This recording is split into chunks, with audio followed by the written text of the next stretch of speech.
Oui, c'est vrai qu'on peut aussi douter de cette exactitude sur la date qui semble être toujours un petit peu fallacieuse quand on a une sorte de prophétie comme ça, 2045.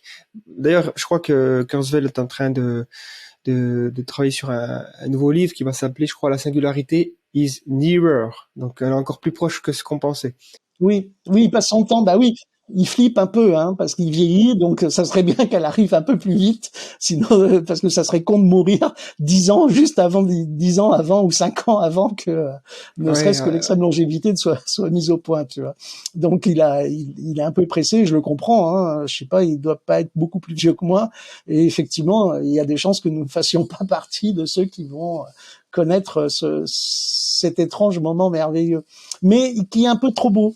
Si tu veux, je suis sceptique d'un point de vue. Alors là, c'est plutôt un cynisme politique cyberpunk, hein, c'est-à-dire que ça ressemble beaucoup. Alors là, c'est plutôt une déduction qui est basée sur les mèmes, et sur l'évolution des mèmes, c'est-à-dire cet espoir et de l'extrême longévité comme des créatures artificielles plus intelligentes que les humains, des papas, mamans qu'on espère, ce sont des mèmes qui datent de l'aube de l'humanité. En fait, ce sont, je pense, des prophéties autoréalisatrices. Hein. Dans l'esprit de Richard Dawkins, ce sont des programmations du vivant. Hein. Nous sommes programmés par les gènes et par des gènes informationnels pour les fabriquer. Nous sommes dans un processus qui est lié à l'évolution génétique et qui dépasse largement l'humanité. Hein. C'est pas juste des contes inventés par Gibson ou par comment il s'appelle Neil Stephenson, etc. C'est-à-dire que bien avant eux, on a toute une lignée de millénaires de conteurs, de penseurs, d'Homère aux autres,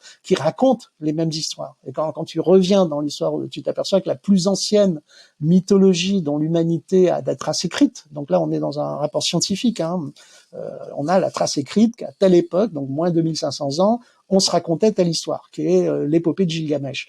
Et tu retrouves dans l'épopée de Gilgamesh, mais exactement ces histoires-là, c'est-à-dire la quête de l'immortalité, la quête des créatures artificielles, tu vois, et l'arche, hein, c'est-à-dire les vaisseaux spatiaux, hein, les trucs qui vont permettre de sauver la vie. Hein, et donc tu t'aperçois que nous sommes programmés. Nous sommes programmés par nos propres comptes et souvent par provocation. Je dis, c'est pas nous, c'est pas les scientifiques, je veux dire, c'est pas les chercheurs, c'est pas les mecs de la NASA qui envoient des fusées dans l'espace. C'est nous les artistes.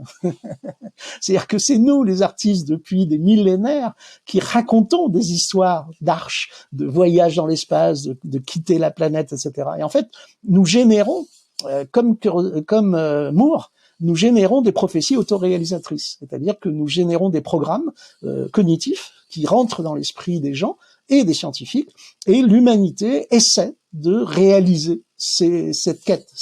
Il y en a plusieurs, hein, qui sont en fait l'expression de l'évolution négantropique du vivant. C'est-à-dire tout ça converge pour favoriser la démonstration la plus simple que je fais, hein, la plus évidente, c'est quel est le seul organisme sur la planète qui peut s'affranchir de la pesanteur terrestre.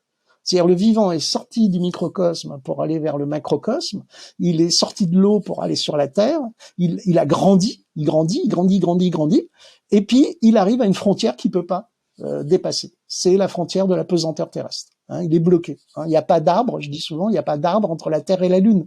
Pourquoi ? Parce que la pesanteur fait que l'arbre, il peut pas drainer de l'eau assez haut pour continuer sa croissance pour aller jusque sur la Lune. Et là, apparaît un organisme sur la planète qui, par intelligence collective, mise en commun des moyens, s'affranchit de la pesanteur terrestre. Et donc, depuis l'aube de l'humanité, les humains ont le regard braqué vers les étoiles. Hein, c'est-à-dire que l'enjeu, c'est les étoiles. Et coûte que coûte. Et c'est pour ça. Alors, ils sont rigolos, mais ils sont emblématiques. Hein, comment il s'appelle, Elon Musk, qui veut aller sur Mars. C'est vachement intéressant. Comment il s'appelle l'autre aussi, le mec d'Amazon. Bezos, ouais. Voilà, Bezos. Alors tous les deux, ils s'y sont mis là. C'est Bezos le premier qui dit je vais fabriquer les vaisseaux O'Neill. Tu vois, les fameux vaisseaux qui tournent sur eux-mêmes, inventés par un physicien qui s'appelle O'Neill, qui reproduisent la pesanteur. Bah là, il y a pas très longtemps, machin là, le fabricant de la Tesla a dit moi aussi je vais fabriquer des vaisseaux O'Neill. Tu vois, mais ils ne font qu'exprimer un tropisme global, c'est-à-dire qu'ils ont les moyens de le faire. Et qu'est-ce qu'ils font ?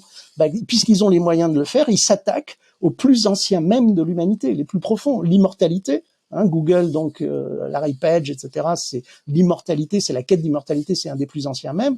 Il essaie de le faire, tu vois. Et le transhumanisme exprime cela. C'est-à-dire que quand tu lis le transhumanisme, quand tu vois la revendication transhumaniste, c'est justement d'affirmer, et c'est ça aussi que j'aime bien quand je lis dans The Transhumanist Reader, comment il s'appelle, Natasha Vita-More, Max More, qui dit, qui revendique le fait que son corps lui appartient, que ce ne seront ni les États, ni les religions, ni les coutumes qui vont l'empêcher de faire de son corps ce qu'il veut, dont la quête d'immortalité, tu vois, la quête en tout cas d'extrême longévité.